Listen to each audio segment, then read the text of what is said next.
Cách hay nhất mà So the best way that we can listen to the Dharma talk is to not write down đừng có suy anything nghĩ, and do not think, đừng có so sánh, đừng do có not cố gắng để compare ghi nhớ. or try to remember everything. You don't need to write. Không có gì cần phải ghi nhớ hết. There's no need to write. Tại vì ở đây mình phải là trường học. Because here Trường is học not cần a phải ghi school. nhớ, học thuộc lòng In để đi school, thi. we have to Còn ở đây memorize so thì you can take không cần tests. ghi nhớ, chỉ cần But hiểu here, thôi. you don't need to memorize, just need to understand. Và không cần phải so sánh, And you không cần phải do not suy need nghĩ, to compare or contemplate, think about it. không cần phải đối chiếu. You do not need to contrast. Tại vì mình có những cái thầy nói mà mình the things that Thầy chưa said tiếp nhận được. that we cannot accept yet. Nhưng mà cứ để cho nó đi vào trong tâm mình. Just let it goes into you. Mai mốt nó sẽ có thể hiểu được. Later on, you may Còn understand. nếu mà mình so sánh thì là mình And if you giống compare, ra ngoài. it's almost like you're pushing it Ngoài thì away. nó không có cơ hội And đi if you vào push it trong tâm away, mình được. it won't have the chance to go Cứ into để cho you. nó đi vào rồi nó Just let bắt it đầu go nó đánh into phá. you and let it Nó đánh phá rồi make it effect to nó làm nảy ra break những cái thứ mới. apart and create a new Rồi perception, a cũ new của mình seeing. So nó your mới old way of thay đổi seeing được. is able to transform. Nên là không cần So ghi nhớ, không you cần do nhớ, not need to cũng không cần memorize phải suy nghĩ, không cần phải or so sánh. think or Cứ compare. để như là mặt đất trong Just khi let it mà be trời mưa like đó. the ground when the Cứ để cho rain mưa nó comes. thấm sâu vào. So Thì the tự rain nhiên can mưa nó come sẽ and thấm vào được những go hạt deeply giống into the soil, chôn sâu dưới lòng and it đất. can reach the Và nó nảy deep mầm thôi. seeds Hạt giống in đó the là hạt soil, giống and they can trí tuệ, germinate. hạt giống từ So bi those are the ở trong con seeds người of của mình. compassion, Nó đừng có wisdom. cố gắng trong khi nghe. Đừng So cố do not gắng ghi try chép, suy when you nghĩ, listen. When you ghi nhớ, listen, không cần. do not need to Giống write, như là memorize. khu vườn nó mở lòng ra, It's nó để like đón nhận the cơn mưa. garden opening wide to Cái đó là welcome the hay. rain. So that's the best way. Không có suy nghĩ. Nếu mà suy nghĩ No thì need for giống như là thinking. mình If dùng you một cái think, túi ni lông mình it's hứng almost lấy like you put a plastic mưa tarp và over mưa the nó không có đi vào trong ground, được. Không có and suy the nghĩ, không rain có so sánh. cannot reach the ground. So no thinking, no Trong tâm mình nó có comparison. những hạt giống của trí In tuệ, us, we have the của seed of hiểu biết, wisdom, của thương yêu, của hạnh phúc. of love, of Nhưng compassion, mà lâu of nay không có happiness. ai biết cách But tưới it's tắm been những a hạt giống while đó. that maybe no one knows how to Thành ra water khi mình those nghe seeds pháp for you. là để cho cái mưa So pháp when nó you thấm listen to vào the làm Dhamma cho talk, những hạt giống you tốt let nó the nảy rain mầm. of the Dhamma talk Vậy thôi. to help germinate the seeds Vì sau một that cơn fall. mưa thì So những hạt after giống tốt ở the trong đất rain, nó then the good seeds can come thấm up. vào, nó nảy mầm. Hình như có cái tiếng gì hơi There seems to be some kind of sounds that's in the back. không có dễ chịu lắm. It's not very comfortable sounds. Mình nghe pháp giống như mình nghe nhạc We vậy. listen to Dhamma talk, it's like we're listening Nghe to nhạc the music. phải cảm thấy thích thú. We have to feel that we like the music. Thưa đại chúng, hôm nay là ngày mùng 7 So tháng 11 today dương lịch năm is 2013. November Chúng ta 7, đang ở tại thiền đường 2013. Trăng Rằm của Sống We Mới are với in Làm the Bát full moon trong khóa tu meditation mùa hall thu. of the new hamlet. Chúng ta có một con đường We gọi have là a path. con đường cao quý. We call it the noble path. Tiếng Anh gọi là the noble path. The noble path. Tiếng Phạn là Arya Magga. It's Arya Arya là con đường Bhagga cao quý, the noble path. So it means the noble path. Con đường đó là con đường So chế this tác hạnh path phúc. is the path of generating happiness. Mà cũng là con đường It's also a xử lý path khổ đau. of Tại handling vì chế tác hạnh suffering. phúc đó, nó có Because dính líu tới generating happiness xử lý khổ đau. involves Nếu to mình không có biết xử lý khổ handling đau thì suffering. mình không có biết If you don't chế know tác how hạnh to phúc. handle Hai your cái đó nó suffering, dính liền với nhau. then you won't know how to generate happiness. Trong con người Those mình two nó có goes những hạt together. giống của khổ đau. và In có us, những we hạt have giống the của hạnh seeds phúc. of happiness and the Khi seeds những of suffering. khi mình biết tưới tẩm thì So when những we hạt know giống how hạnh to phúc water, so the seed of phát happiness hiện. can come up and Nó phát hiện rồi thì mình manifest. tìm cách mình nuôi dưỡng, mình để And cho we nó know how to được dài nourish lâu. them so that they can last Nếu longer. mình không có biết nuôi dưỡng hạnh And phúc if we thì hạnh don't phúc know đó how nó to chết nourish yếu our happiness, then our happiness will die và nó young trở thành khổ đau. and it becomes suffering. Cho nên làm phát khởi So hạnh phúc we have và nuôi to dưỡng hạnh phúc generate là một nghệ happiness. thuật.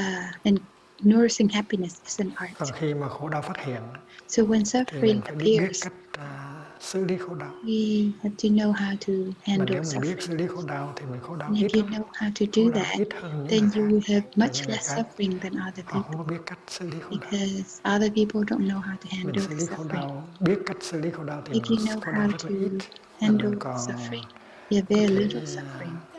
sử dụng được khổ And đau you can use the suffering để chế tác ra hạnh phúc. Nó to cũng giống như là generate sử dụng được happiness buồn as để well. It's almost like you thêm use hoa the sen. compost to Hay lắm. the mud to Cái con create đường đó collages. là con đường chế It's tác hạnh very phúc và xử lý khổ đau, interesting. gọi là con đường cao The quý, path noble of, path, generating Arya happiness and handling thắng suffering. đạo. It's the noble path. Và con đường đó nó And this path, không có gập ghềnh, nó không it's có not full of khó khăn. potholes or Con đường đó difficulties. nó dễ chịu lắm. It's a very Mỗi bước trên con pleasant đường đó path. có thể It can đem bring lại cho mình you hạnh phúc.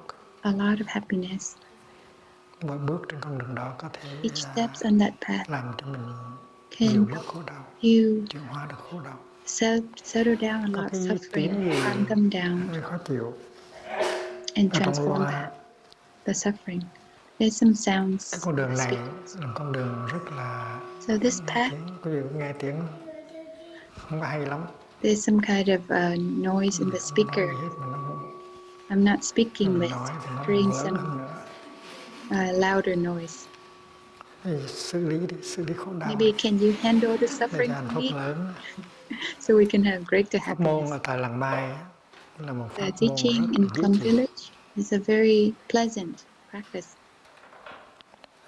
Cái pháp môn này giúp cho mình So this có hạnh phúc practice trong helps mỗi giây us phút của đời sống hàng ngày. to have happiness in Khi mình every ngồi cũng moment có hạnh phúc, of daily khi mình life. đi cũng có hạnh When phúc, we sit, khi we're mình nằm cũng happy. có hạnh When phúc, we walk, we're khi ăn happy. cơm cũng có hạnh When we phúc, khi rửa stand, bát we're cũng có hạnh happy. phúc, Eating, khi we're quét happy. nhà cũng có hạnh phúc. Washing, we're happy.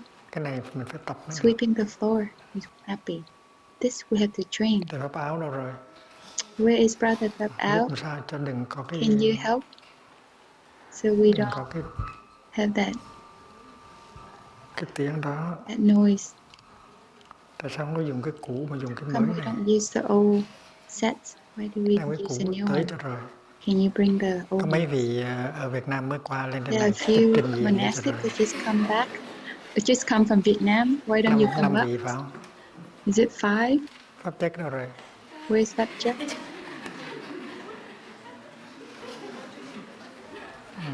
Đây có microphone đây kìa. Here, there's Đứng microphone. phải đứng lên ta mới You thấy have mặt to mình stand được, up chứ so ngồi vậy everyone ai can mà see thấy. you. If you sit down, Check no ra one trước can đi. see you. Bab Con check, tên you can go là first. My tên name gì? is Từ đâu something. tới? Where am I Ngủ có được from? không? Did I sleep well? Dear Sakya Buddha, and dear Thay, and dear Sangha.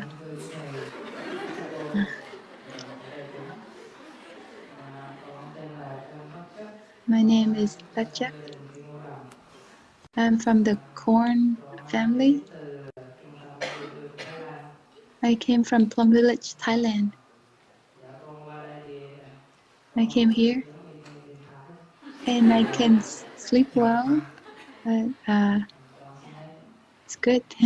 Ở đây không có hòa thượng thủ tọa. There's no Venerable Thủ Tọa Đang ở here. Việt Nam. He's Vietnamese. Here's Buddha and the Thai and Sangha. The brother and sisters been very supportive so I could sleep well.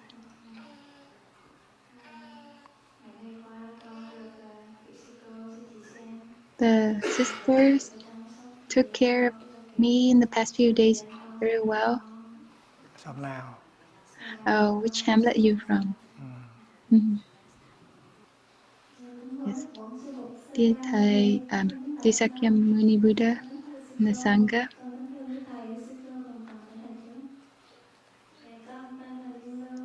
My name is Lieu.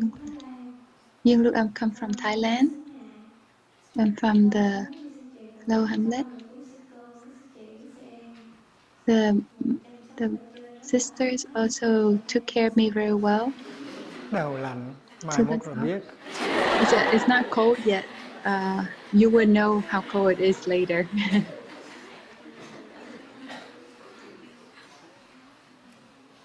Đưa cái mặt ra coi. So show your face over here.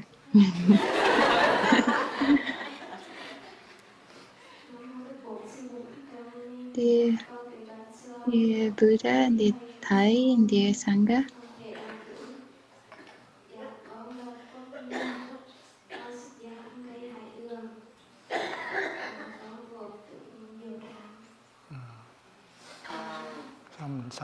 From which hamlet do you sleep well? I'm in the low hamlet. That's all. Ngủ cũng được hả? Did you sleep well at all? Oh yes, I did sleep well.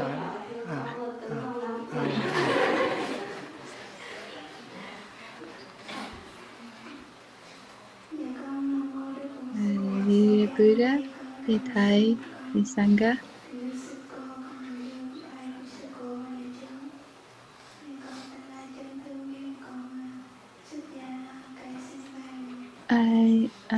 I'm in a monastic family. I was last night I couldn't sleep well because I'm still used to Vietnamese time. That's all. Có lạnh không? Are you cold? Yes, I'm cold. Trời này mà lạnh. 19 độ mà lạnh. It's only 19 degrees Celsius. It's not cold at all. Ra đứng trước mặt cho ta Come thấy. stand in front so everyone can see you. Dear Buddha, dear Thầy, dear Sangha.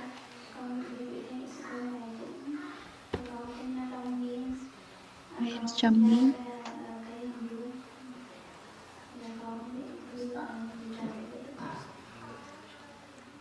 Đăng chưa? Did you get live transmission yet? Yes, I did. Cảm ơn các sư cô. Thank you. Giờ hết rung rồi đó.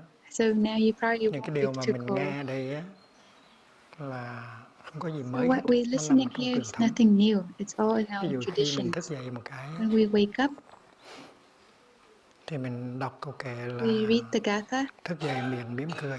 Waking up, I 24 giờ smile. tinh khôi. 24 brand new hours Xin before me. nguyện sống trọn vẹn. I vow to live Mắt thương nhìn fully cuộc đời. and look at life with eyes of compassion. Ngày xưa So back then, để nhớ to remember this mỗi khi gatha, thức dậy là đọc cái when bài đó I thì wake thầy up and read this gatha, treo một cái so I put cái lá a leaf trên right đến above my net. tại Việt Nam có muỗi. Because in Vietnam we have a mosquito net. Thức dậy mở So mắt I thấy wake cái up, lá đó là open my eyes, and I see the leaf, and I thức dậy remember miệng mỉm the cười. gatha, Bắt and đầu I ngày smile. bằng một nụ cười là hay lắm. So if you start tu the đó. day with a smile, Thức it's dậy very chưa làm gì hết, beautiful. chưa nghĩ gì hết. Yeah, Cười don't cái think là anything mẹ. yet, don't do Thức dậy anything, miệng mỉm just cười. smile. 24 giờ tinh khôi. 24 hours, brand new. Tức là mình có một ngày So we have để a mà full sống. day to live. Đó là quà tặng của It's sự the sống. gift Mỗi of sáng life đều every có morning quà tặng that you have. 24 giờ mỗi Every ngày. morning you have this present from life, 24 hours a day. Còn món quà nào quý hơn nữa? What other gift is much more Thức precious dậy than miệng this mỉm gift? cười tại vì sao? Tại vì có 24 Waking giờ up, tinh khôi. I smile. Why? Because I have 24 Xin brand new nguyện hours sống to trọn live. vẹn. I vow to live fully Mình hứa với in lòng each moment. hứa với I buộc vow với to tổ, myself, với đại chúng I vow to the là Buddha, mình sẽ sử and the dụng 24 Sangha, giờ đồng hồ and đó the một cách teachers khéo léo. that I Đừng will để cho use nó this đi quá 24 hours cleverly, Xin nguyện sống so I trọn will vẹn. not waste Mắt thương nhìn cuộc đời. hours. Là nhìn người ta bằng con mắt từ So bi. I vow to live Nếu mà nhìn người khác bằng fully con mắt từ and bi see thì mình không khổ, other mà người đó people cũng with không eyes khổ. of compassion. If we Hay vậy see đó. with eyes of compassion, I will not suffer and other people will not thì suffer. nhớ là mình may mắn. So if we Mình có read con đường đi. this gatha, we know we are lucky. We have a path to walk on. Và vì vậy cho nên trong khi So when súc miệng we are brushing our teeth, thì mình cũng hạnh phúc. we also can be Súc miệng có happy. cái bài khác. We have another gatha for that. Có bài kệ khác, vừa súc miệng Another gatha that you can brush your teeth vừa and thực tập theo breathe cái bài kệ and đó. practice according to that gatha. Rồi đến khi mặc áo So when you thì put lại your có clothes bài khác. on, there's Tức là những another cái bài thi gatha. kệ đó So these nó vừa gathas, đẹp they're và có very cái beautiful thơ. and they have this Và mình áp dụng trong đời poetic sống ngày sense để to them. mỗi cái giây phút của đời sống hàng And ngày you can đều có apply hạnh phúc. them to every activities in your daily life. Cho đến And you nỗi can khi mà have mình đi happiness. cầu hay là đi Even when tiểu you use cũng có the một bài kệ toilet cho mình or thực tập. you Nghĩa là trong khi đi urinate, cầu đó phải có hạnh phúc. there's a Đừng có đi gatha. gấp gáp. So that means you have happiness there. Và khi There's mình đi no tiểu đó cũng phải có hạnh rushing. phúc, đừng có gấp gáp. So when you urinate, there's Và no khi mình rửa rushing. bát thì When cũng you gấp gáp. wash Rửa the bát sao mà có dishes, cái hạnh phúc trong khi so rửa you bát. do not rush so that you can have Và happiness tất cả những cái đó while you wash the dishes. nó chứng tỏ So rằng con all đường của those mình là một things, con đường hạnh phúc. it proves that this Mà path nếu you're có hạnh phúc on hay is a không path có of là mình có chánh happiness. niệm hay không. And if you don't have Mình that, có it's niệm, có whether định, có you tuệ hay have không. mindfulness, concentration, and insight. Niệm định tuệ không phải là cái So mình phải tu lâu mindfulness, mới có. concentration, and insight Chỉ is cần not tu một something vài that giây là you have có to thể practice có for a long time niệm to định tuệ have. rồi. Only a few seconds and you can Ví dụ have như mình that. nói thức dậy miệng mỉm cười. You say, waking up, 24 giờ I tỉnh khôi smile, thì 24 mình đã có brand new tuệ. hours. That means you only have that Mình ý thức insight. được rằng vừa mới thức dậy So you know that đã có một I món quà just rất là wake lớn. up, I only have this Món quà đó là great 24 giờ tỉnh presence. khôi. And Thì that cái thấy đó present là is tuệ rồi.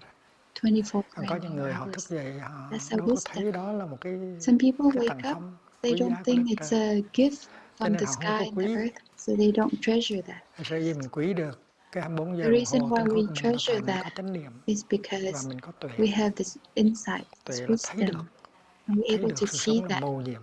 See that Thức life dậy is a là cuộc đời miracle. đem tới ngay I trong phòng wake mình up 24 giờ and tỉnh khôi để someone mình sống. bring us Và a tự gift nhiên mình right có biết into our ơn. room.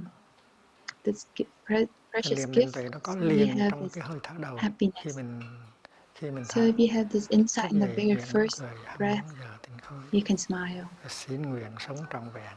I Bất vow thương nhìn to cuộc live đời hay fully biết bao nhiêu kể. and look at Vấn đề beings là with mình có eyes of làm hay không. compassion. So beautiful. Mình làm thì mình có hạnh phúc. So it's Mình làm whether thì we những người practice xung or quanh not. cũng có hạnh If phúc. we practice, we have Và khi happiness, mình and tu other chung people thì tất around cả us mọi người đều làm have thì hạnh phúc nó happiness. lớn lắm. And if Và hạnh phúc everyone nó trở does thành một this, tập this thể. greatness, this happiness will become very great. Những cái lúc mà mình So nói rằng when là we talk, when we say chính vua Trần Thái Tông cũng the vậy. King Trần Thái Trần Tông Thái là một Tông, nhà chính trị, he's a phải lo đủ politician. chuyện hết. He has to take care of all sort of things. Vậy mà ngài cũng thực tập như But vậy. he also practiced like this. Mỗi ngày ngài đi công phu 6 He lần. has 6 Một times thời. practice periods. Và ngài có nói rất rõ ràng And he là said đi very tiểu clearly cũng là Phật pháp, và đi cầu urinating cũng là is Phật pháp. also the dharma, and Đó là câu having của Trần bowel Thái Tông. movements also is the dharma. Và It's a teaching. khi mà ngài đi bộ So when thì he ngài cũng thấy walks bộ đạp trước daily, thực địa, tức là mỗi bước so he chân said each dẫm vào cái steps đất của thực tại, you step không onto đi the ground như trong reality. một cơn mơ, You do not walk as if you're a mỗi bước ghost chân or đều in có a hạnh phúc dream. hết. Thì mình đi từ cái So you walk cư xá của mình from tới thiền đường hay vào nhà bếp, mình đi như thế nào mà có thông from your room to the meditation hall. You can walk in a way that you have a lot of ease and happiness. Niềm vui, có tự do, And you có have hạnh phúc, tùy a theo mình hết. joy and happiness. Còn hai It chân all tốt. depends on you. You have these two healthy Mình chưa phải legs. bị ngồi xe lăn. You don't have to sit in a Mà mỗi wheelchair. bước chân mình không có hạnh phúc, And mình if dở each lắm. steps we don't have happiness, then that's not Vì good. vậy cho nên mỗi giây phút hàng ngày đều có So thể có hạnh phúc hết. each step you can have happiness. Thành nó tùy mình hết. So it all depends on you. Là up to you. All up to you. Hạnh phúc là không hạnh phúc là tùy Whether mình it's hết. happiness or not Hay happiness, có it's niệm, all có up định, to có you. tuệ là có hạnh phúc. Whenever you have concentration, mindfulness, and Đó là một cái insight, thách thức you have cho người tu. happiness. This is a Tại mình có challenge, con an đường. invitation for a Vấn practitioner. đề là mình có chịu đi trên con đường You đó know hay the không? path. Và The đi thì có thing hạnh phúc is, liền. do you want to Thức walk dậy là on có that hạnh phúc. path? Vơ dép là có hạnh If phúc, you have mặc that áo là có hạnh inside, phúc, you will have rửa mặt happiness là có right hạnh phúc, away. mặc Whether you put on your shoes, mở cửa washing là your có hạnh phúc, đi face, ra ngoài là open có the hạnh phúc. door, going outside, Đó là you một have sự thức happiness. This is mà đâu có khó gì đâu. not Chỉ cần difficult. nhớ là làm You được, just mà need to nhớ tức là remember, niệm. and you do it. If you Và remember, nếu mình không you có will have nhớ thì mình nhắc mindfulness. nhau. If you don't remember, we Mình can sống chung như một cái remind đoàn each thể thì other. mình nhắc nhau. Because we live together, Mình we làm can remind each other. thì người khác họ thấy If we mình do it and other people làm see it, thì tuy and là they mình không có can nhắc see that bằng miệng I của can mình, do nhưng mà it, người kia họ thấy. even though we don't say Họ thấy anything, but sao mà they see cái that, anh bước thảnh thơi quá how mà can mình he không có bước walk được những in bước thảnh such thơi như vậy. freedom? How come I can't walk like that? Thành ra những bước chân của sư anh So là một tiếng each chuông chánh niệm nó steps giúp cho of mình my older cũng bước brothers được thảnh can thơi như vậy. remind me. It's Và about sư chị thấy mindfulness. sư em bước thảnh thơi như Or vậy, my sư chị nói, younger sư sister em or mình giỏi brothers quá, can walk with nó bước such từng bước ease thảnh and thơi hạnh freedom. phúc. Tại sao mình Oh, không they're có bước so thảnh thơi hạnh phúc skillful. như vậy? How come I can't Thành walk ra like mình that? nhắc nhau, mình tu So mình that's nhắc how nhau. we can remind each other. Đó là cái nghệ thuật So chế tác that's hạnh the phúc. art of generating happiness. Mà cái nguyên tắc rất là And đơn the sơ. principle is very simple. Ở trong đời sống hàng ngày That in our daily life, thì đôi khi, sometimes, rất nhiều khi, there's many times cái tâm nó không that có ở our đó mind is not there. với cái thân. It's not there with our body. Tâm không có mặt, The gọi là mind tâm is bất not tại. there. Tâm bất tại. Tâm bất tại The mind is not there. means the mind is not there. Mà trong kinh, So in the sutra, không những trong kinh Phật mà trong kinh, sometimes not in just Buddhist sutra, but trong kinh in Đạo Khống cũng có nói như vậy. Ở trong luận ngữ có câu Confucius, là there's this tâm bất tại intellect of yên. Confucius. It says the mind is not there. Thì như bất In kiến, still. thính như bất văn, thực nhất như bất kỳ trì vị. Đó là câu ở trong So this is a trong luận sentence ngữ, from chứ the không phải là trong intellect kinh của of Phật. Confucius. Là khi mình It's not tâm the không có Buddhist mặt, sutra. khi tâm mình không có mặt, It thì mình means when nhìn the không mind thấy. is not there, we see but we don't Mình really lắng mà see. không nghe, mà mình We ăn cũng không biết listen, we cái don't vị really đó listen. We taste nó something ngon, nó and dẻo we như don't thế really nào. know whether that Thì tastes cái good tâm or phải có bad. mặt với cái thân. So that Cái means tâm the mình nó mind rong has to ruổi be về quá there with khứ, the body. nó It rong doesn't ruổi just về go tương into lai. the past or Và the cái thân future. cái tâm nó không có And ở the với cái body and tâm. the mind are not together. Thành ra mình cũng có sống được những So cái we giây phút cannot mà live 24 giờ đồng hồ nó cho 24 mình. hours that Thành ra fully mình that tập thở we've been given. là để So đem we cái tâm practice trở to về với breathe thân. so we can bring our mind back to our Chỉ body. cần một hơi thở nhẹ, Just one long breath. chỉ cần 3 giờ đồng hồ là đem tâm trở And về với thân. within 3 seconds, you Mà can khi bring cái your tâm mind nó back to ở the với cái thân body. mình thì là mình có And mặt when trong the giây phút hiện tại. mind is with the Lúc bây body, giờ mình we are nhìn thì mình in the thấy, present mình moment. lắng thì mình nghe, So và mình that's nếm when thì mình you biết là mình see, đang ăn you gì. really see. You listen, you really listen. You eat, Tại you vì mình có truly mặt thật taste sự. it because Tâm we're there. tại, The mind tâm is bất there. tại.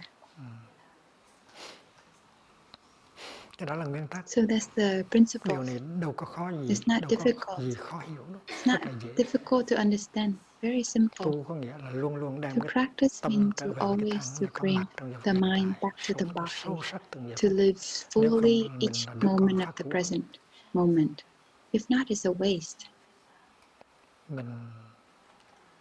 Mình có ngày giờ để We sống mà have mình these không có chịu days sống. and minutes to Mình làm live, cho cuộc đời and của we mình do nó đi not qua như waste. một giấc mơ. When we just waste it as if Mấy it's a chục năm dream. nay mình làm gì? What have Mình we chạy done theo in cái the gì? past decades?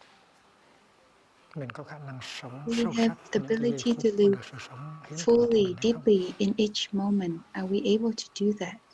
Nên The Vũ Hoàng gift of Trương life. có viết một cuốn sách để là ta đã So làm chi Buhan đời Jung ta. has a book that Đến khi già sắp says, chết rồi what thấy have rằng I done in my life? hình như mình When chưa I'm sống. old and I'm about to die and feel like maybe I haven't Hình như lived chưa yet. sống. I haven't lived. Cái đó gọi là thất niệm. So that means it's Sống trong quên forgetfulness. lãng, trong thất niệm. Living in forgetfulness Nó ngược lại without với sống trong chánh mindfulness. niệm. It's Sống trong chánh niệm opposite of tức là mình living trân quý được in từng mindfulness. giây phút của sự sống. So that means you can treasure each moment Mình of sống như thế life. nào để có You hạnh phúc? live in a way that you Mình can sống như have thế nào để mình happiness, có khả năng xử lý so khổ that đau you can have cho the hạnh phúc nó có ability mặt. to handle suffering. Ví dụ mình For đi từ example, you walk from cái phòng ngủ của your mình room đi xuống nhà bếp, to the kitchen, hay là đi ra thiên đường. go to the meditation hall. Thì tùy theo cách đi của It mình all có hạnh phúc hay depends on không. how you walk. Mỗi bước chân Each step có chánh niệm, with có chánh mindfulness, định và có tuệ. with right concentration and right Thì tự nhiên insight. mỗi bước chân nó thông thả, Then all of nó a sudden an each lành, nó tiếp step xúc được is với so những mầu nhiệm của sự free sống. Trước and hết mình is biết able rằng to touch the mình đang miracles còn of trẻ, life. hai chân mình đang còn You vững. know that my Thì legs đó là are tuệ still đấy. stable. That's happiness. Đó là tuệ đấy. That's the insight. Có hai chân vững khỏe có To thể chạy have được. two legs that Đó are là chuyện strong hết that sức là can mầu nhiệm. run. Có những người đi xe Something lăn that's rồi, such a bây giờ miracle. có chạy, muốn Some chạy cũng không people that chạy in được the nữa. wheelchair, even if they want to run, they Vì vậy cho can't. nên ý thức được rằng mình có So hai you chân have to be đang aware còn that khỏe. you have two Ý legs thức được that are rằng healthy. cái không khí ở làng Mai rất And là trong lành. aware that the Rồi cho air nên in thở Plum vào Village một is hơi very một clean. bước, hai bước. And each step Thế you tự can nhiên nó có breathe. hạnh phúc liền. One step, two steps, Hạnh phúc đâu and you cần phải have đi tìm ở happiness. tương lai. It's not something that you have to look Cho for nên in the mỗi bước future. trên con đường đi về So each thiên step đường á, là mỗi bước to the chân là hạnh meditation phúc. hall each Mỗi step bước chân is là in tự happiness. do, là giải thoát. Each step is freedom, Giải thoát ra khỏi những lo lắng, liberation buồn from all phiền, your worries, giận hờn, anxieties, and anger, cô đơn. or loneliness. Mình đòi hỏi cái gì nữa? What Mình có else hai do chân we khỏe, ask mình có for? hai lá phổi, Have two còn thở được. healthy legs, we have Mình có healthy không khí rất lungs, trong lành. Mình we có have thì clean giờ để air, tu tập. we have the time to Mình thiếu practice. cái gì đâu. What else do we lack? Mình là con nhà giàu. We are rich, Vậy mà mình có thấy được but we những cái don't may see mắn của that. mình. Phần lớn chúng ta Most đều of là rất us, may mắn. we are Mà very chúng ta lucky, không có biết được but we do trân not know quý, that. We do cái not trân quý những treasure cái điều kiện hạnh that phúc của mình. these Mình đạp conditions of lên trên những cái điều happiness. kiện đó mà đi And we step tìm hạnh phúc ở cái on chỗ these khác conditions of happiness and we và go ở look một for thời gian happiness khác. elsewhere. Cho nên đây là một cái sự thách So thức. this is an Anh có một invitation, đời a sống. challenge to live Anh deeply. có mỗi ngày 24 giờ đồng hồ. You have 24 Anh phải hours chọn each lựa. day. Hoặc là anh sống có hạnh phúc, hoặc Whether là you anh live in happiness đạp lên sự sống or mà đi you push on tìm your một cái life ảo and just tưởng về walk hạnh phúc ở nơi khác. and you look for happiness elsewhere. Thì mình học So đi như thế nào we learn mà mỗi how bước we chân walk đều có so chế that tác ra được each hạnh phúc. step we can Mỗi bước generate chân happiness. là phép lạ. Each step is a miracle Tại vì mỗi because bước chân mà each có chánh niệm steps, if you thì have mình thấy rõ ràng mindfulness, là một cái phép you thần can thông. see that it is a Đó là tổ miracle. Lâm Tế nói đó. So that's Địa what hành Linh thần thông Chi has already said. là Each phép step lạ là đi is a trên mặt đất miracle. thôi, không cần phải đi The trên mây. miracle is walking on the earth. You don't need to walk Biết on rằng mình đang water. còn sống và mình đang bước You từng know bước that trên you're cái hành walking. trình đẹp này. And each steps Đó you're là phép walking on lạ. this beautiful Mà chỉ planet. cần cái tuệ đó, That's a miracle. có thể giác đó là mỗi bước chân có hạnh With phúc this, liền. just this insight, each Mỗi steps bước can chân be là huyền happiness. thoại. Each steps can be a legend. Mỗi bước chân là truyền kỳ. Each steps Mỗi is bước a chân đi, mythical legend. con đang bước And những each bước step, chân huyền thoại. my step, Con đang thở my step những hơi is a thở huyền legend. thoại. In each breath, my breath Mỗi, is a mỗi, legend. mỗi giây phút của đời sống hàng ngày có thể là hạnh phúc rất là lớn. So the happiness in Nên tùy each theo mình, moment up of my to you. life can be very great. It all Mà chọn cái depends sống, on you, up to you. có niệm, có định và có tuệ. You live in Thì mỗi giây phút đều có mindfulness, thể có hạnh phúc, mỗi bước concentration, chân and đều có hạnh phúc. insight. Đó Each là khi đi. moment you can have a lot of happiness. Và khi mình đi chung đó, So when you walk together, và nếu tất cả mọi người and if đều có cái hạnh everyone phúc đó, has that có cái happiness, chánh niệm đó, thì cái have năng that lượng tập thể nó mindfulness, rất là lớn, so the rất là hùng hậu. community energy Và tất is cả những very người cùng đi strong, chung là mình được thừa hưởng and cái năng lượng everyone can benefit from that energy chánh niệm và hạnh phúc đó, nuôi of dưỡng mình rất là hay. mindfulness and happiness. It can be Còn very khi ngồi, nourishing. Or when we sit, phải học ngồi như thế nào we have to để trong learn khi to ngồi có sit hạnh phúc, in the way that when we sit, trong khi we ngồi have có hí và có happiness, lạc. we have joy and happiness. Đó cũng là một sự thách thức. So that's another Mỗi ngày invitation. anh có cơ hội để ngồi, Each day you have many sướng không? opportunities to Tại vì sit. trong cuộc đời này Is it nice? ít người In our life, in this life, có cái cơ hội được not many ngồi yên không people làm have gì hết. this opportunity to just sit Cho đến still những and cái not nhà do dân thương mà anything. giàu tỷ phú, So even tỷ the phú billionaires, không có thì giờ để they don't thở, have không có thì giờ time để to ngồi. breathe, to Mà sit. mình ở đây And một here, ngày có nhiều thì giờ để each ngồi day không you làm have gì a hết. lot of time to sit, not doing anything. Mà trong khi ngồi đó hoặc And là while nửa we giờ, hoặc là sitting 20 there phút, for half an hoặc hour là or 20 45 phút minutes, mà mình không có chế 45 tác được hí minutes, Đà Lạt trong khi and ngồi if thì you're not mình dở able quá. to generate happiness while you sit, then Nếu that's trong not cái thời good. gian ngồi thiền mà mình không có hạnh phúc là If mình chưa biết ngồi. while you sit and you don't know how to generate happiness, that means you don't know how to sit Làm sao yet. mà mình trông cho tới cái giờ ngồi thiền để mình được So ngồi you khỏi have làm gì to, hết. in a way that you have to look forward to the time Và of cái sitting ngồi đó và thở meditation, thôi so là you hạnh can phúc. sit and Mỗi hơi just thở breathing, you là have hạnh phúc. happiness. Mỗi Each hơi breath thở là nuôi is dưỡng. happiness. Mỗi hơi Each thở breath là trị is liệu. nourishing. Each Mỗi hơi steps thở is healing. là thảnh thơi. Each breath is healing. Đó là một sự thách thức. Each breath Anh phải is tập freedom. ngồi như thế It's nào a challenge, để mỗi giây phút invitation, của cái so thời ngồi that thiền you have to là một giây sit phút của hạnh and phúc. breathe in a way that Anh each có đủ điều breath kiện. Phổi của you anh can have that đang còn tốt. happiness. You have all that Lỗ conditions. mũi của anh không bị nghẹt. Your Anh không lungs bị are suyễn. good. Your nose are not blocked. You do not have Và asthma. cái lưng của anh nó thẳng được. And your back can be straight. Anh ngồi thẳng được. You can sit straight. Và anh ngồi trong tư thế rất You là sit vững, là in tư thế bán già, the tư thế half kết lotus già. position. It's Anh very còn ngồi được stable. như vậy. You're able to Anh may sit mắn like quá that. trời đi. You're so lucky. Anh không có hưởng được cái hạnh phúc đó là But dở. if you do not benefit from that happiness, then that's a waste. Thành ra mình có thể nói rằng ô, không We có ai cannot chỉ cho say, tôi hết. oh, no one showed me Tôi this. sống hết cả I cuộc đời lived my tôi whole toàn khổ life đau không. so full of Không có đúng. so full Có of người đã suffering. chỉ cho mình rồi. That's not true. There's someone who will show Làm thế you the nào để có way. hạnh phúc trong từng giây phút. Know how to have happiness in each moment. Khi ăn cơm cũng vậy. And when you eat Ngồi ăn the như thế same, nào để đừng có eat in a way that ngồi ăn mà cứ nhai đi nhai lại you những don't cái just khổ đau chew của and quá chew khứ, your nhai cái giận suffering from the hờn, cái lo lắng past của and mình your thì ăn đâu có anger bổ and dưỡng gì đâu. worries. So what you eat Ngồi ăn is phải chấm dứt sự zero suy nghĩ. nourishing. Chỉ để ý tới You thức eat, ăn, you phải end thấy all rõ your ràng thinking. You pay là mình attention có to rất your nhiều may food. mắn You được see ngồi that ăn thong you have thả, a lot of được ngồi a ăn lot với of các bạn tu, với các lucky anh, các chị của fortune to mình. sit and eat in Ở ngoài đời họ silence đâu có and thời giờ để along ăn. with your friends. Tôi nghiệp hết sức. Outside, there's people do not have time to eat. It's so sad. Vậy mà vừa ăn vừa suy nghĩ và So tính if you toán. eat and you think and you calculate and make plans Cho nên bỏ một and you miếng bánh mì, cắn một put miếng a bánh piece mì of bread hay là bỏ một muỗng cơm vào trong or miệng nhai bằng a cách có hạnh phúc. spoon, you chew Đừng có suy and you nghĩ. have happiness. Don't Mình phải có think. tuệ.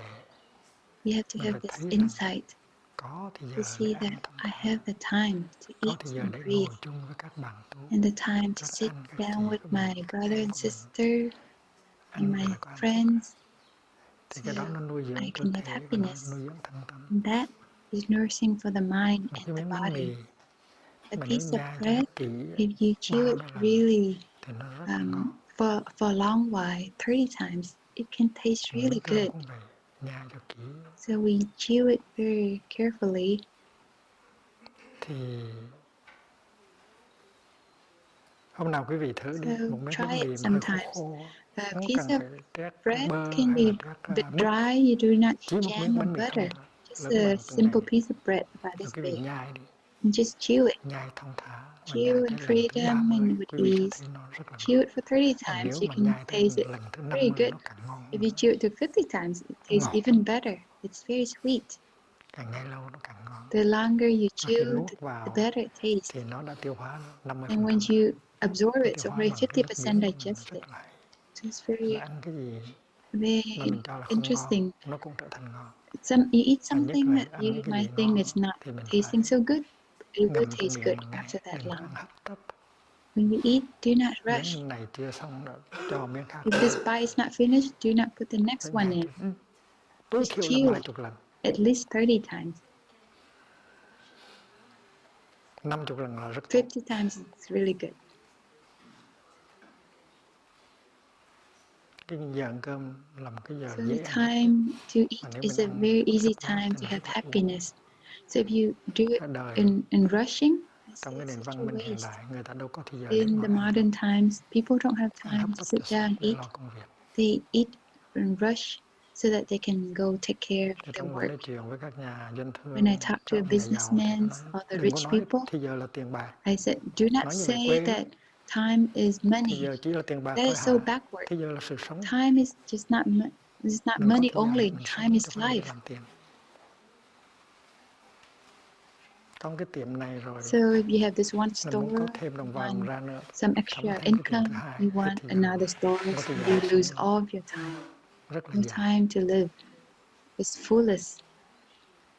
Cho nên khi mà họ nghe mình So when they sống ở làng Mai không có ai heard có that lương hết, we live in Plum Village, không có no ai one có has nhà a riêng, salary, có no trường one mực has ngân their hàng own riêng, họ bank account or lạ lắm. house. They thought Sống it như was vậy mà sống strange. được, How can mà you lại live vui like nữa. that? Mà And lúc it's nó you rất used to là have a lạ. lot of happiness and joy. So they Người thought it tại was mình rất strange giàu, because we are very rich. rất là giàu. We are very rich. Mỗi phút là một viên Each ngọc quý. moment, Mà each trong cái giây second phút đó is mình a thấy cả jewel. trời xanh mây trắng, We have the blue chim hót câu sky, mèo hoa nở. the flowers, the Tình nó ngàn. birds. Trong mỗi giây phút nó có những cái đó là So mình in giàu each lắm. second we have that. Hạnh phúc. We're very rich. A lot of Có những happiness. chim nó nhắc mình. You can hear the birds singing, reminding us. Ở ngoài đời á, họ làm việc để In có day lương. life, we work to Còn we mình get quét nhà, salary, but here dọn thường đường, we clean the rửa bát, meditation đâu có hall, lương we đâu. sweep, we wash dishes. We don't Cái have any lương của mình á, salary. là cái hạnh phúc. Our salary is Thì our trong khi happiness. mà rửa bát, When trong khi we mà wash the dishes, lau nhà, when we mình làm sao clean để the rửa bát và floor, lau we nhà have to do cách it in a nào way để that mình có hạnh phúc. we can have happiness. Nếu mình làm với tình thương, If mình you nói do cái it này with mình love làm and cho mình compassion, làm cho huynh I đệ của do mình, this for myself and for my và mình brothers làm and cho những sisters bạn thiền and sinh all Phật the tử họ ngồi Sangha và được friends who hướng, came here, được tu. so that Thì làm to bằng tình thương that nó they đem come lại here hạnh to phúc rất là practice. nhiều. If you do with compassion and love, Mình có it cơ brings hội để you a phụng lot of sự happiness. You have để this làm hạnh chance phúc to cho serve. chúng. That is the Và nó happiness. tùy theo cái cách của mình. So it depends on how you do it. Tùy theo cái cách của mình, và nếu mình có niệm, có And định if you và have có tuệ, mindfulness, thì mỗi giây phút concentration, làm việc and cũng là một giây phút insight, hạnh phúc. each Mà mình không moment có that you hấp work, tấp làm it cho can mau be a sau, moment of không happiness. cần, cứ thong thả mà làm. So we do Tại not vì need to rush. mỗi Just giây phút take của the công việc time to cũng do là it. có hạnh phúc. Cho nên chúng ta phải có những So cái buổi we pháp have đàm, to have all chúng ta these phải Dharma discussions thực tập công phu như to thế talk nào about how do we để chúng practice ta có in a thể chế way tác that được hỷ we và lạc, can generate joy and joy and happiness happiness trong mỗi phút giây in của đời each sống. Đó là seconds kinh of nghiệm. our life. Mà ta làm được So that's thì something có những người as a khác có thể practitioner trong gương ta to think mà about. làm cũng làm If được, we're able to do mà that, ta chỉ then cho người kia. we can remind other people that they can do that Còn những too. khổ đau của mình á, In our suffering, mình phải chấp nhận. we have to accept our suffering. Tại vì không có hạnh phúc Because nếu không có khổ there's no đau, happiness without suffering. cũng như nếu không có buồn thì không có sen. If we do not have the mud, we do not have the lotus. Hạnh phúc mà nếu không biết And if nuôi we have dưỡng thì nó happiness and trở we thành khổ don't know đau how thôi. to nourish it, it becomes suffering. Tình yêu không biết Love, nuôi dưỡng trở thành nó if thù. we do not take Thù care hận. of it, becomes hatred. Và lỡ mà mình có những cái cọng rác, And if mình you có have khổ some đau thì kind mình of phải chấp nhận the trước, compost, chấp nhận được rồi thì tự nhiên nó khỏe. the strands of suffering, we have Chấp to nhận accept xong that. rồi mình mới ôm ấp, Once we mình accept mới that, we feel quán so chiếu. much better. We can Thì embrace nếu it. mình biết We can ôm look ấp và quán deeply. chiếu khổ đau thì mình khổ And rất when là we ít. know how to embrace and take care of our Tại vì khổ suffering, đau we là can một have phần của much sự sống. less suffering.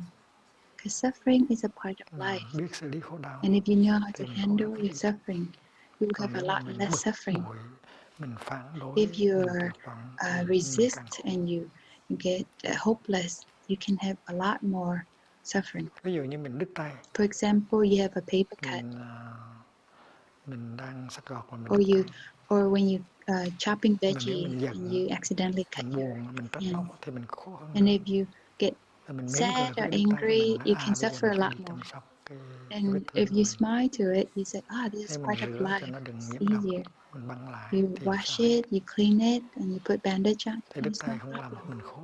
So accidentally Và mình cut your có hands, it won't mình make có you suffer. cảm. Nói Or cảm là chuyện thường. sometimes you get sick, Mình get a nhức cold, mỏi, it's a normal nhức mỏi thing. cảm là chuyện thường thôi. You can say Sự that's a sống là như normal vậy. thing, that's life. Làm sao anh có cảm, anh có nhức mỏi, anh có đau đầu được. We live, how can we Phải not có have cái hình hài là headaches nó phải có những cái như or vậy. achy Và phải chấp nhận bodies cái or đó. cold? Cái cách là tìm ra We cái have cách để to mà accept xử lý. them and Nếu find nhức a đầu ways thì to phải take làm care cái of gì? them. If I have a Phải headache, xoa what bóp, do I do? phải đi tìm Massage thuốc it để uống. and find some Hay là medication đau for bụng it. thì Or phải if I làm have cái tummy gì? ache, what do I do? Nhức mỏi thì phải làm cái And if gì? I have body ache, what do I do? Tất cả những cái đó mình, So all ví dụ these như mình tập khí things, công, or we can practice mình đi bộ, qigong, or we mình đi walk, chạy bộ. or we Tất cả những cái run. đó là All of those để mà đối trị are lại với những to cái đau nhức take trong cơ care thể. of our achiness in the body. Thì mấy cái đó là cái học. So you have to learn those. learn how to handle và this. mình học với nhau, mình And tu we tập với learn nhau, together, mình cũng we làm với nhau, practice together. thì đời sống nó trở And thành rất then là dễ chịu. our life becomes Tại vì very mình có con easy, đường, pleasant, because we have a con đường của hạnh phúc, path of con happiness, đường chế tác hạnh phúc a và con path of đường suy khổ generating đau. Đó happiness gọi là and Arya taking Bát care Nhã, of our suffering. That's called the Arya noble Bhatta, path. the noble Người ta không path. có đường, người ta mới khổ, cho mình People có don't con have a đường path and they suffer, nhưng mà mình khổ but we thì have là a tại path mình không có and chịu we đi trên con suffer. đường đó. It's because we do not walk the path. Hôm nay là ngày giỗ của Today is tổ Nhất Định, memorial cho nên service thầy of nói our sơ lược ancestor về tổ Nhất Định. Nhất Định, our founding Tổ teacher Nhất Nhất Định Định. là vì đã So we talk a little bit about khai him. sơn chùa He's Từ the Tổ Từ one Hiếu. who has created the Thật ra temple, root không, Ngài temple không Từ có Hiếu. ý làm chùa Từ Hiếu. He did not mean to create the Tại vì temple Ngài ngán because chùa. he doesn't want temples. He's tired of temples. Ngài đã được vua He was trao cho trách nhiệm trụ trì những given cái by the chùa của king vua, như to chùa be Linh the Hữu. abbot Nhưng mà Ngài thấy of mệt the quá, temple Linh Hữu, but he thought it's nên Ngài so không có much muốn work, too làm tiring. tăng So he cai doesn't want to do trụ that. trì mấy cái chùa của To vua be the nữa, cho nên abbots of Ngài the xin vua king's temples. So he asked the king, cho Ngài đừng có làm trụ trì nữa. please do not let me become an abbot Vua đó là again. vua Minh Mạng, So that's the king Minh vua Mạng, thừa trị, or vua Minh thừa Trụ. trị.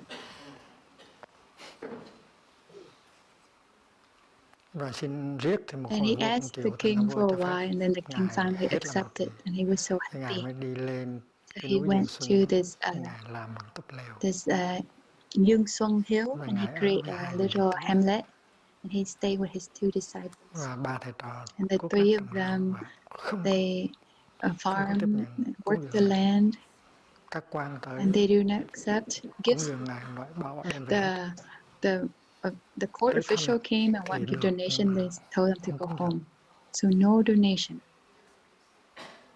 Rồi may mắn là bà mẹ And Ngài còn sống. luckily, his Thành mom ra was Ngài still mời alive. bà mẹ So về he chung brought cái his núi mom to để stay được with ăn chuối him, ba hương. so he can. Thành ra từ bỏ một cuộc sống So he let go of a có luxury địa vị life, lớn of a để big đi về sống một position, cuộc sống to live đơn in a giản với simple các đệ life tử ở trên một cái miền in núi quê. the Đó là rural cái hạnh của mountains.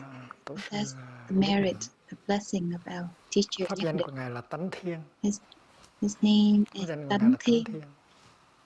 Và pháp tử của Ngài là Nhất Định. and his Dhamma name is Nhất Định. Và khi mà Ngài lên trên núi thì Ngài lập When he một went cái to the am nhỏ. mountain, he created this little Nó cũng hamlet, giống như cái am của thầy similar to my sâu thẳm, hamlet thất mà in yên. the upper hamlet. Chắc nó không có lớn It's hơn. sitting still, probably Gọi là not any am bigger than that. an dưỡng. It's called the An hamlet for dưỡng am. nursing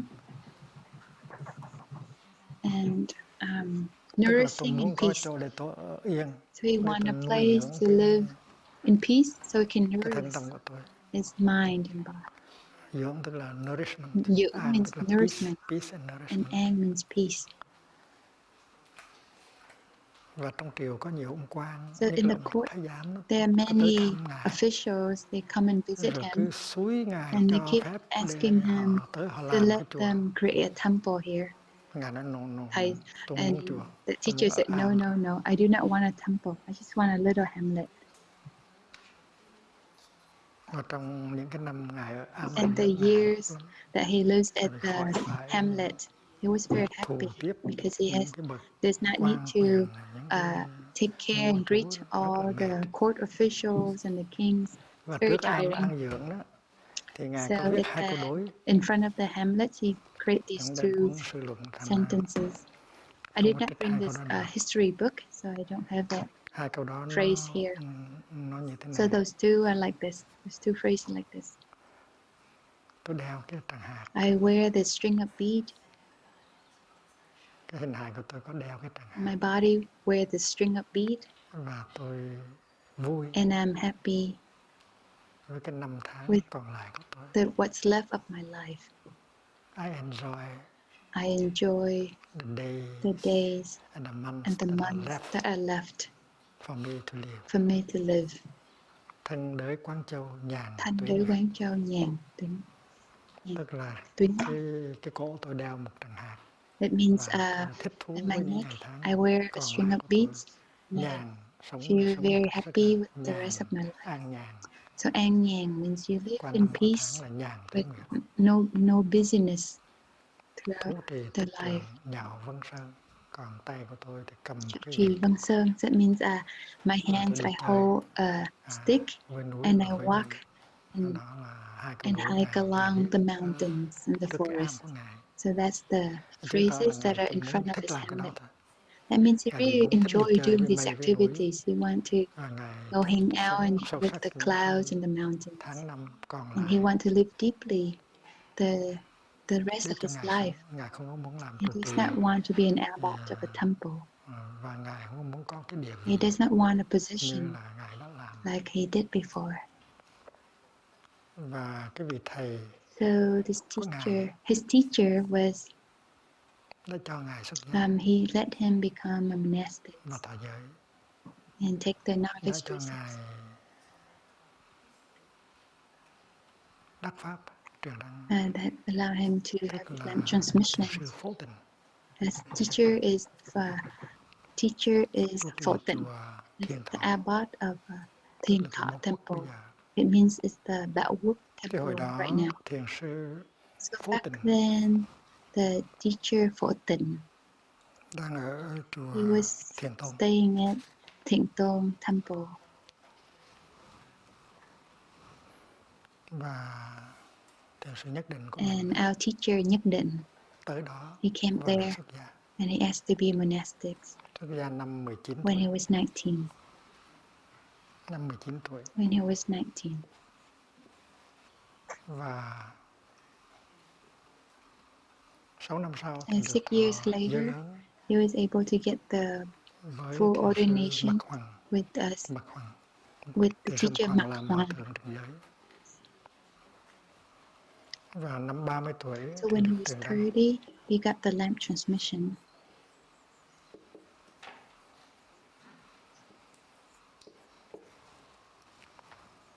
Thầy Pháp Hữu Our brother Pháp Thảo Hữu Nghiêm and truyền sư đăng cô sớm Thảo hơn nhiều Nghiêm, ha. they have Mới có 21 lamp tuổi, 20 transmission tuổi, when they were 21 tuổi đã younger. được truyền đăng rồi. When they were 20, 21 Và bài something kệ truyền years đăng old. của Ngài So in his nó có lamp 20 chữ, transmission gatha, 4 câu. it has 20 Nhất định words, chiếu quang minh. 4 Bằng sentences. tiếng Việt trước. Nhất định Nhất định thiền cơ chiếu sáng ngời. thiền cơ chiếu sáng ngời. Hư không nguyệt vãng minh. Hư không Tố vắng tố minh. truyền phú trúc. Tổ tổ truyền phú trúc. Đạo minh kế tánh thiên. Họ minh kế tánh. Đạo minh kế tánh thiên. Chữ tánh thiên ở đây Tánh thiên, this word means là pháp danh that's his dharma name của Tổ Nhất Định. of our teacher Nhất Định.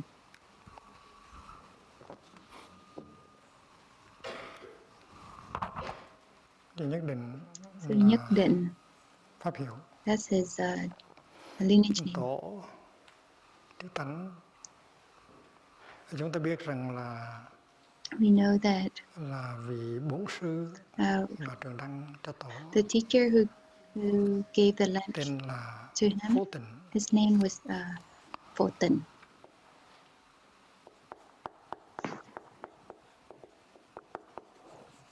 Phổ Tịnh.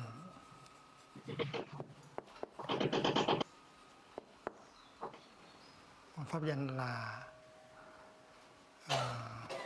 His Đạo. dharma name was Đạo Minh. Đạo Minh.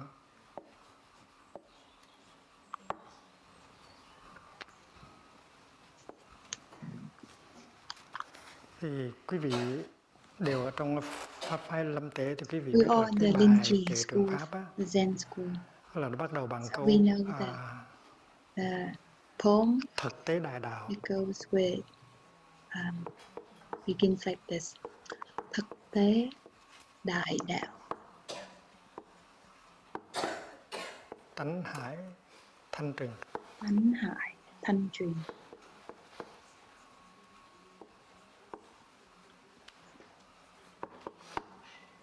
Tâm nguyên quảng lượng. Thanh truyền, tâm nguyên quảng lượng. Đây là 3 câu đầu. So these are the first 3 sentences.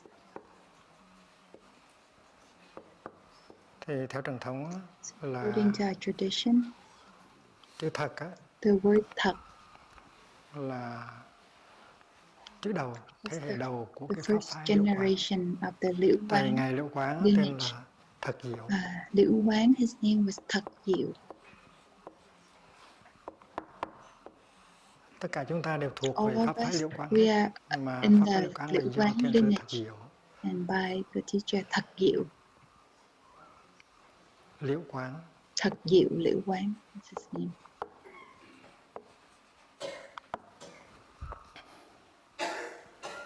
Cho nên tất cả những vị đệ tử của Hòa Thượng Thật Diệu đều có chữ tế. Pháp danh là bắt đầu chữ tế. They have the name start with Tế. Và tất cả những And vị all the đệ tử students of của các vị teacher, thiền sư Tế generation, có chữ tế là then có tên là their Đại. name would be Pháp danh bắt đầu Đại. chữ bằng chữ The Đại. Dharma name carries the word Đại. Và tất cả những cái đệ And all the tử students of the của các Đại vị có chữ Đại teachers, là Đạo. then they have the Dharma name Đạo. Và đây là Đạo So Minh, Đạo đây là Minh thế hệ thứ is in tư the fourth của phái Lieu Quán. generations of the Lieu Quán lineage. Đây là thế hệ thứ tư của phái Đạo Quán. So the fourth generation. Và Tánh Thiên tức là Tổ Nhất Định Tánh Thiên is là thế hệ thứ 5. teacher Nhất Định is the fifth generation. Tánh Thiên là thế hệ thứ 5. Tánh, it means the fifth generation. Và khi mà Hòa Thượng Tánh Thiên truyền cho đệ tử the teacher Tánh là Thiên, Hải, his students have the Hải, là Dharma name, thứ 6, thế hệ that's thứ the 6. sixth generation. Và khi mà các ngài Hải mà And truyền cho đệ when tử là chữ Thanh, the students of the là thứ 7. teacher Hải, then they have the name Thanh, Và the khi seventh mà Thầy generation. And được my Hòa Thượng Thanh Quý truyền generation, đảnh my thì Thầy teacher is là thứ Thanh 8. Quý. I am in the Và eighth khi các con của generation. Thầy được So my truyền đảnh thì các students, con if you là get thứ land 9. transmission, you get the ninth Các con là thế hệ thứ generation. 9. Ở đây phần nhiều là thứ 9 hết. Most of you are the ninth generation. Thì Hòa Thượng Tánh Thiên Nhất Định So là Hòa Thượng, the teacher Tánh Thiên Nhất Định, là một vị thiền sư thuộc về thế hệ thứ 5 he is của the phái Lieu Quán. fifth generation teacher in the Lieu Quán lineage. Và chữ Đạo Minh đây And the word Đạo là Minh tên here của vị Bốn Sư is the name thuộc of về the thế hệ thứ 4. teacher in the fourth generation, Đạo. Thành ra bài kể của thiền So sư Phổ Tịnh in the gatha, the land transmission Minh gatha, truyền cho Hòa teacher, Thượng Tánh Thiên là so nhất from định Đạo chiếu Minh, quang he minh, gives to the hư teacher không Nhất nguyệt Định. vãng miên, tức là Nhất Định chiếu quang minh, cái định lực hư không nguyệt mãn viên. duy nhất đó, It means that nó soi sáng, concentration into the nó soi oneness, sáng, it shines. nó phóng ra rất nhiều It ánh creates sáng, a lot of lights. cũng như là trên It's the hư same không as in the một cái mặt, space. The moon, có một cái mặt trăng there's a moon that's tròn đầy, so full, nó đang soi sáng, that's nhất shining. định chiếu quang minh, hư không nguyệt vãng viên. Để Thầy mới dịch như thế So này. this is how I Bài translate dịch this. này dịch hơi khó. It's Tại vì slightly mình muốn có vần difficult thành mới hơi because khó. I want Nhất it to định rhyme. thiền cơ chiếu sáng ngời. Thiền nhất định thiền cơ chiếu sáng ngời. So the poem is Nhất The Định meditation, thiền the cơ concentration on oneness chiếu sáng ngời. is shining So the brightly. meditation on oneness is shining brightly. Nhất định có thể nói là một cái Nhất phép định thiền định gọi là is a type of concentration. cái một. It's about the oneness. Đó là tên của tổ. That's the name of our founding Tánh Thiên Nhất teacher, Định. Tánh Thiên Nhất Định. Hư không nguyệt mãn viên thì dịch là Hư không như nguyệt vầng mãn viên. mãn nguyệt I translate it as giữa lưng trời. the full moon in the middle of the Như sky. vầng mãn nguyệt. Như trăng tròn sáng đây. Như trăng tròn sáng giữa lưng trời. It's like the full Hư moon không in the middle là of giữa the lưng trời. sky. Nguyệt mãn là trăng tròn sáng. Nhất định thiền cơ chiếu sáng ngời như trăng tròn sáng giữa lưng trời. Who come as the middle of the sky. Tổ tổ truyền phú chúc. Tổ Tức truyền là phú vị chúc. tổ này truyền đăng cho It vị tổ means khác this và dặn dò teachers give the Lam cho transmission những lời to dặn the dò next cho những vị generation tổ of the teacher and give them thế hệ tới. the teachings and Thì thầy dịch là reminders for the next generation. chư tổ truyền So trao I và phó chúc. translate it as chư tổ truyền trao và phú chúc. Các tổ So our teacher, founding truyền teachers, trao và phó chúc. they transmit and they give the blessing. Phú chúc. Phú chúc tức là dặn dò Phú chúc con phải means sao, they phải say tu học, phải this học is pháp how như thế you nào, và do phú chúc. this and that. It's how Truyền you should trao và phú practice chúc the là dharma. tổ tổ truyền phú chúc. So this is from Cái chót này teachers to teachers. đạo minh kế tân thiên Đạo minh kế là tôi tân an lòng thiên. rồi, It tại means vì sau tôi I'm happy đã có một người because để theo dõi after tên là me Tân Thiên. I have a good disciple.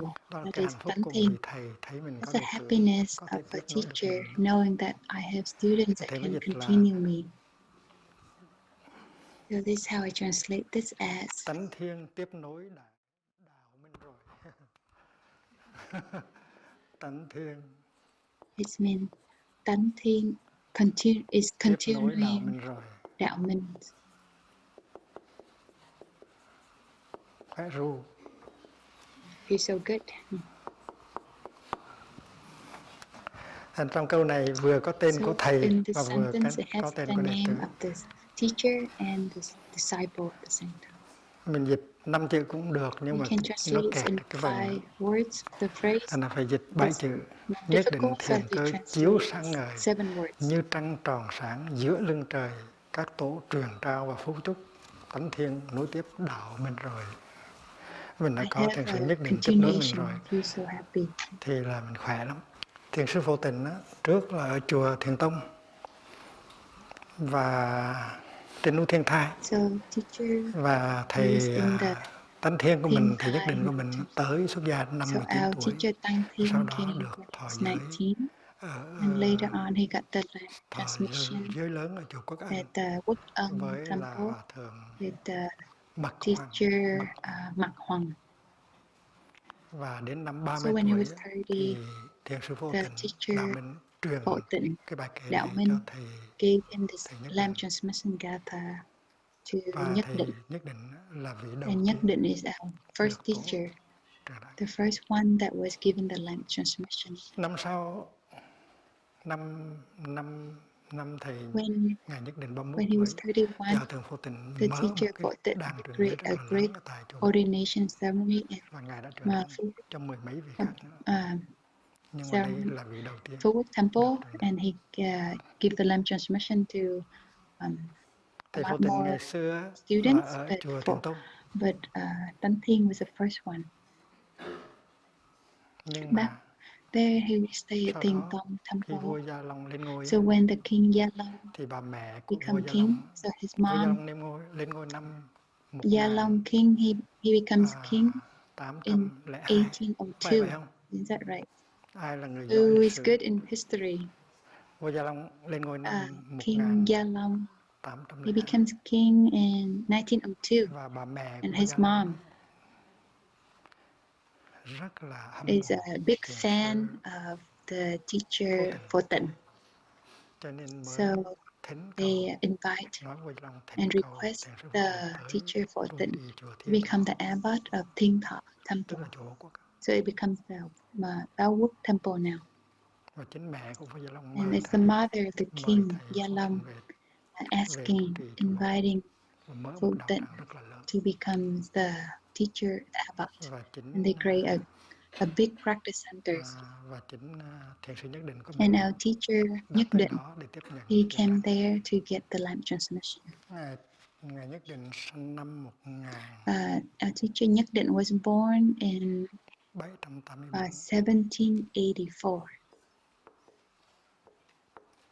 Nó được truyền đăng năm And he was given the Lam 1814. transmission in 1814. 1808 In 1808, thì Ngài Phổ Tịnh được so mời the về teacher chùa Phổ Quốc Tịnh Thiên was Thọ. invited to the Bao Quốc Temple.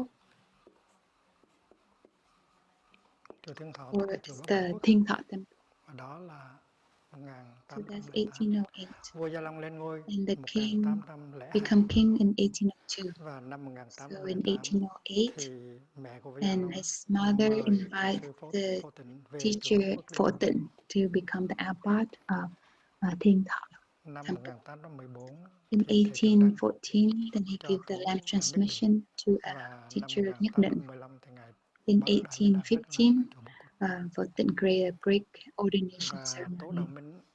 Tô Đạo Minh á, Now, là người teacher Đạo Minh, gốc ở he's Quảng Nam, from Quảng Nam nhưng mà area, cha ông but his được father phái ra Quảng Trị was assigned to go to Quảng Trị province, và cư trú tại and Quảng he Trị. Vì vậy resided in Quảng Trị. thầy cho nên sanh So ra he was born ở in Quảng Trị, ở Trung Kiên, Trung Kiên, ở Trung Kiên, Quảng Trị. Trung Kiên, Quảng Trị. Làng Trung Kiên. So it's the Trung Kiên village in Bây giờ mình lao được Quảng Trị để nói tiếp ha. province. Cái vị So thiền sư mà được hòa the thượng teacher Nhất Định Truyền Đăng that tiên the first one that the là teacher Nhất Định gave lamp transmission Hải to Chiếu, is Hải Pháp Chiếu, hiệu là Đoan Trang. and his dharma name is Đoan Trang.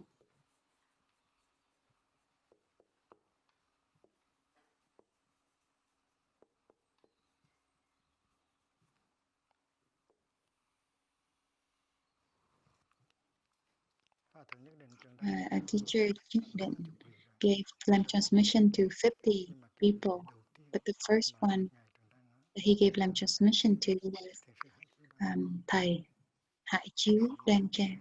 We should learn this this poem. Đoan Trang học địa tịnh đồng băng.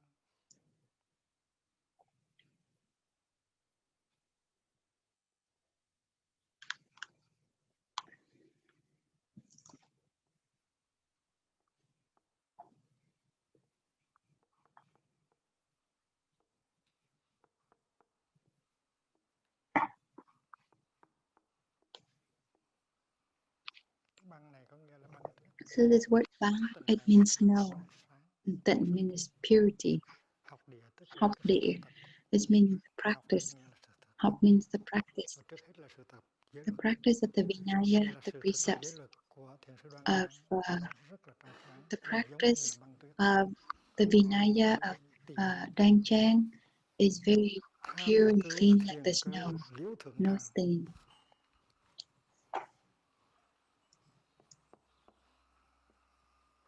Tham cứu thiền cơ. Tham cứu thiền cơ. Liễu thượng thẳng. Liễu thượng thẳng.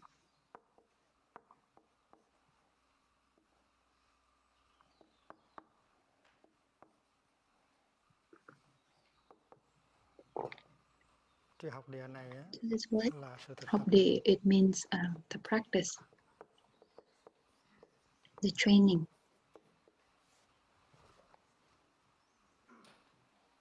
Tham Tham cứu, tức it means to là tham thiền là nghiên cứu. research, Thiền cơ là những cái công án. and thiền cơ is the koan. Khi mà tham cứu những cái công án When you thì hiểu research được. and reflect, Liễu tức là study hiểu được. the koan, Liễu này. and liễu means to Liễu understand. tức là liễu ngộ, là hiểu.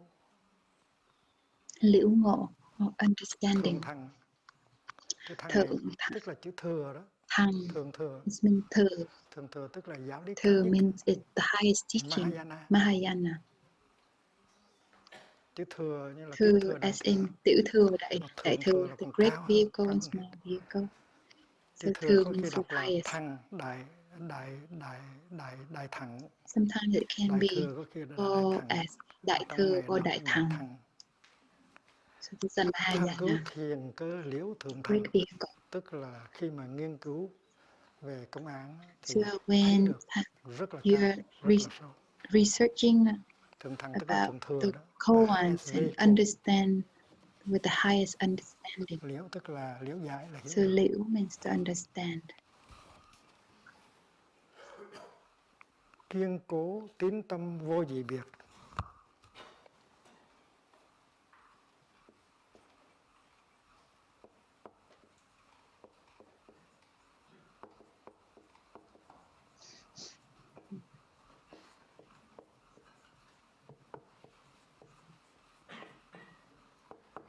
tức là cái đức tin của So Ngài this means là tín tâm. his Tín faith tâm in the practice rất là is vững very chãi. stable, very strong. Cái đức tin của Ngài nơi giáo His pháp rất là faith vững in the chãi Dharma is very strong, và không có kỳ thị, and phân there biệt is hoặc là no vô dị biệt. discrimination.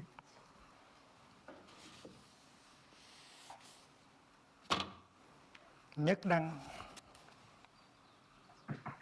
truyền chiếu bách thiên đăng.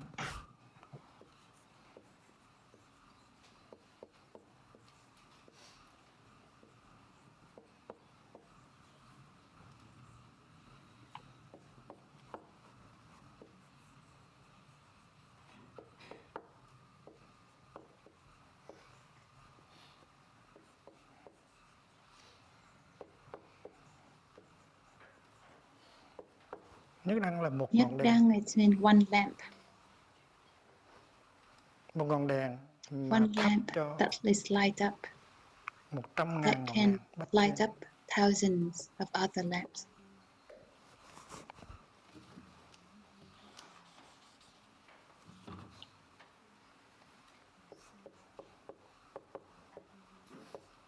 Một ngàn Thousands. nhất đăng. So one lamp, Một ngọn đèn mà one truyền lamp lại that's been passed thành ra on 100.000 ngọn đèn. onto thousands of Câu nhất lamps. đăng truyền chiếu bách thiên đăng, nó có nghĩa là cái đèn So it này means Thầy this trao cho lamp con I give to you, thì con phải trao and you lại have to give this cho những thế hệ tương to lai. the future generations. Có 100.000 ngọn đèn. Thousands of lamps. Vậy cho nên cái truyền So thống this truyền is đăng nó bắt the bắt tradition nguồn of lamp rõ ràng là transmission. từ nơi It cái originates tổ đình clearly Hiếu from đắc pháp, nhưng mà Dharma phải root truyền đăng, phải temple truyền bằng từ cái Hiếu. đèn đàng hoàng. So we have to give the lamp. Đây là bản dịch tiếng Việt của thầy này. So here is my Vietnamese translation. Đoan trang giới hạnh sạch lầu lầu.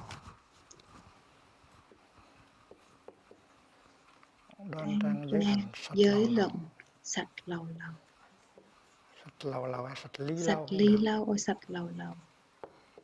It means clean. Sạch như ly lâu. Đoan trang giới hạnh sạch lầu Đoan lầu. trang giới hạnh sạch lầu lầu. Tham cứu thiền cơ thấy thật sâu. So đoan trang has merits. Thấy thật sâu. It's very clean and Tham cứu thiền tham cơ liễu cứu thường. thiền sơ thấy thật sâu. It means his research. Niềm tin vững chãi không Studying phân biệt. of the koans, he can see very deeply. Niềm tin vững chãi Niềm tin vững chãi không không biệt. phân biệt. This means his faith is so Đèn nay stable truyền lại and vàng no đèn sau. discrimination. Cái đèn mà thầy truyền cho con hôm nay And gọi là the đèn nay, lamp that I give to you today, truyền lại vàng đèn sau. it's transmitted to Bây giờ many mình thousands có of bản lamps. tiếng Việt này. So, Không có thua so bản we have the Hán bao nhiêu. Vietnamese translation. Đèn It's not truyền lại as good vàng đèn sau. as the Chinese, Sino-Chinese Và sau khi translation. thiền sư Nhất Định tịch rồi So after a teacher Nhất Định passed away, thì thiền sư Cương Kỷ then teacher Cương Kỷ, bị mấy ông he was quan ở trong triều thuyết phục convinced by the court officials, mới biến cái and he thành turned the ngôi chùa. hamlet Và do đó into cho nên bây giờ mình a mới có temple. chùa tổ. So that's why we have a root temple now. Vậy cho nên mình So cũng we nên biết should cái bài truyền also đăng của thiền sư Hái know Thiều about Cương the Kỷ. lamp transmission home of our teacher Cương Kỷ, Hải Thiệu Cương Kỷ. Tại vì thiền sư Hải Thiệu Cương Kỷ là trở thành trú trì chùa Từ Teacher Hiếu. Hải Thiệu Cương Kỷ Trú becomes trì the đầu chùa abbot, Từ Hiếu. the first abbot of the Hiếu temple. Tại vì đời thiền sư Nhất Định không Because có làm in chùa. his Nhất Định lifetime, he did not Ở đây want là a bài temple. kể truyền cho thiền sư Hái Thiệu Cương Kỷ. So this is the Cương Kỷ kinh lamp quyền transmission bất chấp for Hải phương, Thiệu Cương Kỷ. tùy cơ Cương ứng Kỷ dụng kinh thiện tư quyền lương. bất chấp phương.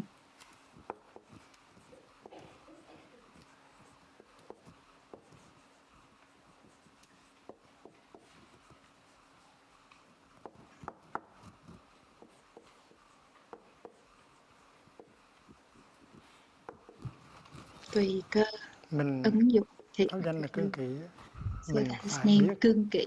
kinh và quyền, You have to tức là know mình phải biết kin mềm and wing. dẻo, You know how to be mình soft biết and tùy hard, thời mà thay đổi, and đừng you có cứng be nhắc. flexible and change it. Kinh Not quyền be có nghĩa là tùy theo trường hợp too mà iron có willed, những cái biện pháp khác too nhau, chứ đừng stuck. có cứng quá. So each situation you have to be Có kinh có flexible, quyền là vậy, and do là not be tùy just thời, too tough only. đừng có So that's mean to đừng be có soft nắm chặt and hard, kin and một wing. cái And do not một cái ý buck kiến up nào, means phải to tùy get thời mà thay đổi. tied too strongly Tùy cơ to ứng only dụng, one phải tùy idea. theo So you cái have to thời cơ change and be mà flexible ứng with dụng the situation. cái pháp môn này, So tùy cơ và ứng phải dụng suy nghĩ thiện tư lương. và tư duy cho nó So thật khéo you léo. have to Thiện tức là khéo léo. be flexible Thì and thầy dịch apply it, là and have to think cương in a kỷ biết clever way. thời không cố chấp. Biết thời tức là tùy cơ đó, không cố chấp, phải cho linh động. So this is why Có lẽ vì vậy cho nên Ngài chịu làm chùa. so he said he has to be Nên Ngài chịu xây chùa. flexible. So maybe that's why Cương kỷ biết thời agreed không to cố chấp. build the temple. Tham cứu thiền cớ, thấy ăn phải, cơ duyên ứng dụng khéo tư lường. Cơ duyên ứng dụng khéo tư lường. Tư duy một cách khôn khéo. So it's the thing in a Triêu clever triêu way. tương thức nan tầm đích. Triêu triêu. Câu này rất là Chiêu hay. chiêu is Triêu a triêu là very mỗi bữa nice sáng. sentence. Chiêu chiêu means every morning. Every morning. Bữa nào Each day cũng gặp nhau hết. we see each other. Sáng nào cũng Every thấy mặt nhau morning hết. we see each other. Mình biết mình And là we ai. know who we are. Mình biết người We kia know là who ai. the other Tương person thức. is. Mình biết Bụt là We ai. know who the Mình biết Buddha mình là is. ai. We know who we Buổi are. sáng Each đứng trước morning we look cái tấm kiến in front of the mirror, để chạy rằng mình brush nhìn our coi teeth. mình có biết Let's mình look, là ai không. do I know who I am? Mỗi buổi sáng mình có biết mình là ai Each không. morning, do I know who I am? Ông là ai vậy? Who's that Đang nói person vậy. brushing their teeth? Mình có tìm ra được mình Are we có cái able to ngã nào find không? us? Do we have any Có sự kind khác of biệt nào không? self or ego? Đang Any tầm tích là difference? đi tìm thì không thấy có dấu vết. Tích So, là dấu vết. Đang là khó, năng means tầm difficult. là tìm, Then tích là cái dấu vết. tìm is like the Mỗi buổi trace. sáng mình đều nhìn thấy Each mình hết. morning we see Và ourselves, mình đều nhìn thấy and huynh we đệ can của see mình. our brothers and Nhưng mà sisters. biết mình là ai Do chưa? we know who we are? Mình biết huynh đệ We mình là know ai who our chưa? brothers and sisters are. Khó lắm It's chứ very phải giỡn đâu. difficult. It's not easy. Mình tưởng mình biết mình là We ai think rồi. we know who we are. Mình tưởng mình biết We sư think anh we mình là know ai who rồi, the sư other chị mình person là ai rồi. Chưa chắc. are. Maybe Đang not so. Nhật xuyên y nghiết phạn thường. Nhật là mỗi ngày. Nhật means every day. Xuyên y là mặc áo. Xuyên y means to Thọt cái lỗ tay vào put trong cái our tay hands áo và là xuyên y. into our clothes. Thực phạn, nghiết phạn thường. To put on clothes. Nghiết phạn là ăn Nghiết cơm. phạn means to eat. Ngày nào cũng mặc Every áo day và ăn you cơm cả. put on clothes and you eat Nhưng mà trong khi mặc food. áo ăn cơm phải And luôn luôn in quán chiếu each moment of để doing thấy that, mình là we ai, always have để to thấy observe, người đang look ngồi trước mặt mình deeply là to ai, know who we are, sư anh mình là ai, who's sư the chị person mình là sitting ai, in thầy front mình là of ai. us, and Cương who's kỷ biết the thời không our có chấp, teacher. cơ duyên ứng dụng khó tư lường, sáng tìm nhau không dấu vết, Sáng tìm mặc nhau áo không ăn dấu cơm vết, giữ chuyện thường. mặc áo ăn Nghĩa cơm là giữ chuyện những cái thường. việc mà mình làm hàng ngày So đó, it means all the daily ví dụ activities như we rửa do, cơm, such as nấu cơm, cooking quét nhà, rửa and bát, sweeping the floor, ăn washing cơm, mặc dishes, áo, eating, thì putting mình cũng clothes làm như on. những người khác We mà. do it just like Nhưng mà other mình làm như people. thế nào mà We trong đó do có in sự a quán way chiếu that we can have deep để mình looking, biết mình là so ai, we know who we để are. mình biết Bụt là We ai, know để who biết the Buddha sư anh mình is, là ai, sư anh mình who's là our ai. brother and Thấy được sister cái từ around us tương is. tức vô ngã, thì cái đó mới And we chính can là see that giữ as trường the thường. no Thì separate mình đi self. tu, So that's our mình training. cũng rửa mặt, We chải răng, mặc áo, become ăn monastic, cơm, we eat, rửa we bát như mọi brush, người. we Nhưng wash mà mình dishes, phải we làm những do điều it đó just like trong everyone chánh niệm, else. trong quán We have chiếu to để do it mình in có thể tìm mindfulness, được, biết and được then mình là ai. deep looking Mình có mặt ở đây to để làm know cái gì, who và we mục đích are, của đời sống của why mình am I là mục đích here, nào, what's mình my muốn làm cái purpose gì in với life, cái đời sống and của what mình. do I want to do in Và đó life. là bài kệ Ngài So trao that's the cho gatha Thiền sư Nhất Định trao that cho đệ tử là cương Nhất kỷ. Định he Và gave đó là to vị his trụ trì đầu student. tiên của chùa Từ Hiếu. Cương kỷ, this is the first Thì abbot trong các of the vị Lieu được trần temple. đăng thì có 2 條cương kỷ. Hải Thiện Cương và Kỷ. có Huệ Minh Thanh And Thái. you also have Huệ Minh Hai Thanh Thiệu Thái. truyền cho ngài Thanh So Thái. he gave the Hải land là transmission thứ to mấy? Thanh Thái. Hải is Thứ 6 phải không? the 6th Và Thanh là generation. thứ mấy? Thanh is the Thứ 7. 7th generation. Thế thứ 7. Và Thanh Thanh Thái Thái, có một he người has a sứ em, younger có một người sứ brother, em younger, mà chưa được truyền đăng. who has not received the land Cho transmission nên yet. Thanh Thái mới So truyền he đăng cho sứ gave em mình the land transmission là to Thanh his Quý. younger brothers. Thanh Quý. Thanh Quý là thầy của Thanh thầy Quý is my và sứ ông teacher. của quý vị. And he's your sư ông. Thanh Quý. Và Hai Thiệu Cương Kỷ chưa có thì giờ để truyền đăng cho Thanh Quý, vì vậy cho nên sứ ông của Thanh Quý đã truyền đăng land cho Thanh Quý. transmission to Thanh Quý. So his brother Thanh Và Thái Thanh Quý đã gave truyền the đăng cho thầy. transmission to Thanh Quý. And Thanh Quý, he gave the land transmission to Nhất Hạnh, the 8th Và đây là bài generation. kệ của sứ anh Thanh So Thái this is truyền the đăng cho sứ em của mình là Thanh land Quý. transmission gatha from Thanh Thái to Thanh Quý Thanh chân Quý. thật. Thanh Quý chân thật. Thầy sư Thanh Quý chân thật rất là hiền. Thanh Quý chân thật, he's very kind. Hiền hơn He's thầy even nhiều lắm. kinder than me. Thầy còn thỉnh thoảng hét ra lửa. Me sometimes Nhưng I mà họ still thường Thanh Quý yell hiền, and say hiền nhất. harsh or strong things, but Ở bài kệ của Thanh Quý is sư anh very Thanh Thái kind. truyền cho chân thật như So thế này. this is a gatha, this is how Chân it thật goes. duy tùng thể trịch tính không, thân cùng vọng thức bản lai không, Chân thật duy tùng thị thể tri thị tính vật, không, thân cùng vọng thức nguyên phi vật, bản lai không, diệu dụng vô khuy chỉ từ không. tri thị vật Chân thật phi, duy tùng thể tính diệu không. dụng vô quy, Cái sự thật tuyệt tri đối, chữ không, chân cái thật, gọi là thực tế, the cái true gọi là ultimate nature, reality, the ultimate reality. thì phải nhìn We thấy have to qua see it cái thể tính của nó through là its không, true là nature emptiness. of emptiness. The true nature of reality The is true nature emptiness. of reality is Thân cùng emptiness. vọng thức bản lai không. Cái thân này, Thân cùng this cái body, hình hài của mình cũng như những cái gì mà as well as all the mình có trí all giác, the things that we have perceptions about. nó đều là They từ are cái vọng all thức from mà biến hiện ra cả. our perception. Cái vọng thức tức là cái tâm thức của mình đang còn hư vọng. Perception Cái tâm which thức đang now còn phân biệt, that is still has đang discrimination, còn that still tưởng has tượng nhiều. hopes, and Thì những cái so mà all mình these thấy things đó that we see, vốn thực the truth là is không phải như it's vậy. not like that. Everything that we perceive of the nature empty. Thế tri mới biết rằng, lúc đó mới biết rằng That's when we cái vật know này this nó không object phải là vật is này. not this object. Thị vật. Thị vật. Thị vật. Cái này This thing. là cái vô vật. Vô vật. Cái mình tưởng là cái đó. This is what Thật I ra think thì không phải this là cái is, đó. but it's not that. That's what Cái it đó is. là cái vào vọng thức So của mình that's nó biến my hiện ra. wrong Chứ thật ra nó không perception. phải là nó. It's not what it is. Thị vật. Nguyên phi vật. Diệu dụng vô khuy Diệu chỉ dụng từ vô công. khuy chỉ trừ công. Và mình And phải we have to có công phu train tu học của chính our mình own practice mới thấy in được order cái to mầu see nhiệm the miracle của cái sự thật tuyệt of đối đó. that true nature.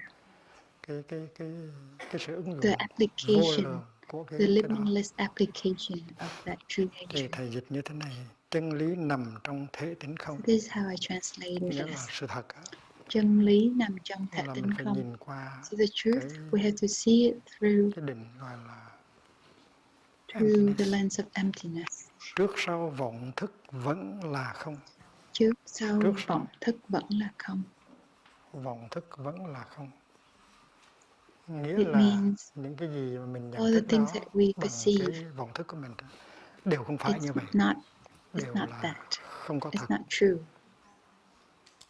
Vật kia như thật mà không thật. Vật kia như thật mà Vật kia như thật mà không thật. nó giống như thật. So that thing, it looks so real, but mà it's not. không thật. It's not real. Diệu dụng công phu hãy một Diệu lần. dụng công phu hãy một lần. Phải đem tất cả cái tâm I hồn put mình all my để mà efforts, thực tập all my hearts thì to mới thấy được practice, cái mầu so I nhiệm, can see the miracle cái công of dụng the mầu nhiệm applications của sự vật. of the nature. Đó là bài kệ của Thiền sư So Huệ that Minh was his trao cho Thiền sư transmission Thanh Quý. gatha Huệ Minh. Và cái bài kệ chót là bài kệ The Thiền sư last Thanh Quý one, trao cho thầy. that this is the Trừng gatha là thế that hệ thứ 8. my teacher Thanh Quý gave to Và me. chữ tâm là thế My hệ, name's Trừng Quang tâm là Nhất thế hệ thứ Hạnh. 9. So Tâm is the Trừng 9th Quang generation. nhất hướng phùng Trừng xuân Quang Nhất Hạnh. đắc kiền hành. Kiền hành tức là thế Kiện đi hùng hành, dũng. it means it's the Nó là walking bravely with courageously. Một hướng đi về I gặp mùa walk xuân in one direction to và meet the spring, đạt được cái thế and đi I attain the rất là walking dũng cảm. courageously. Hành đương vô niệm diệt vô tranh. Hành Hành đương vô dương niệm vô tức là niệm. khi It mà means đi when I walk, thì phải đi với, khi mà hành động phải hành động với cái tinh thần vô niệm. my Vô niệm action, tức I là have đừng có to bị act những cái in a way that's aimless, that's not, những cái that quan do niệm not have all these concepts nó ngăn that cản. block me. Diệt vô tranh And diệt vô tức là tranh. không có tranh đua, This means there's không có tranh no cãi. competition, no Làm thì argument. làm nhưng mà I không có do tranh it, cãi, but there's no không có hơn argument, thua. there's no comparison, Tâm đăng nhược better chiếu or kỳ nguyên worse. thể. Tâm đăng là đèn tâm. Tâm đăng is Nhược the chiếu light kỳ in the nguyên heart. thể. Nếu lấy con đèn của If you tâm take the mà light in chiếu the vào bên heart trong, and chiếu you vào chính shine nó, into itself, dùng tâm mà chiếu lại tâm nó, diệu pháp đông tây khá tự thành. diệu pháp đông tây Thì khả cái tự thành. pháp mầu nhiệm So ở phương the Đông cũng như phương miracle Tây có of thể the tự dharma in the West nó and the thành mà mình East, không cần phải làm gì nhiều. it can naturally just form, and I do Cái not dịch need là to đi do gặp anything mùa much. xuân bước kiện hành. So this is how I translate it as. Đi trong vô niệm với vô tranh, không có tranh đua, không có tranh cãi. Đèn tâm soi chiếu vào nguyên thể. Mùa xuân bước Diệu kiện pháp hành. đông tây ắt tự thành. Đi gặp mùa xuân bước kiện Trong hành. cái trang nhà làng Mai ngày xưa So in Plum Village back then, hình như là có những cái there bài kệ, was tất cả những bài kệ này bằng chữ Hán. of these gathas that were Nhưng mà originally hôm qua in thầy lên thì Sino-Vietnamese, thầy tìm ra but I chữ couldn't Hán find biết these tại sao. copies. I'm not sure why. Anh đã So xin các maybe thầy các sư cô I hope mà the coi sóc cái brother trang and nhà làng sister Mai who takes coi lại care of có thể the mình có thể Plum tìm được Village những cái nguyên bản chữ Hán ở trong đó. website, Ngày xưa mình see có if you đưa lên. can look and find, because Hình we như thầy had có nhờ thầy updated on the website Pháp before. Thành I think I asked Brother lo Prabhupada chừng đó, to hay take thầy nào care lo of chừng that. đó. Thành ra bây giờ So phải làm I sao hope để we phục hồi can cái restore bản chữ Hán those trên mạng original này để người ta có cái bản chữ Hán. Sino-Chinese copies Trưa who nay can have mình that. đại chúng dùng cơm thì So mình today sẽ when có we bàn eat, we can have discussion. bàn cơm để sư tổ nhất định. Oh, and we can have a Nhất food định thánh offering thiện for cùng ăn our cơm với root mình, teacher Nhất bát Định, đũa đàng hoàng with để our cho mình được food gần gũi and Ngài. our Thì mình tổ chức giống như là so he can have a lễ meal dỗ tổ with ở us. bên We địa bàn. arrange as if our root Thầy teacher có nói is cô Bình Nghiêm tại in cô the có same thấy table as cô us. chỉ cách cho làm bàn thờ riêng và bàn ăn riêng. So we have Là bàn the ăn thì altar sát is với mình, different tổ from ngồi ăn our cơm với mình. table. Rồi sau So đó you can invite ai our muốn lại teacher tổ thì lên lại to ở trên bàn kia, eat chứ at không có our lại ở bàn table, ăn, and if we want lại to bàn thờ. bow to our teacher, we can go to the altar to bow to the teacher, not at our dinner table.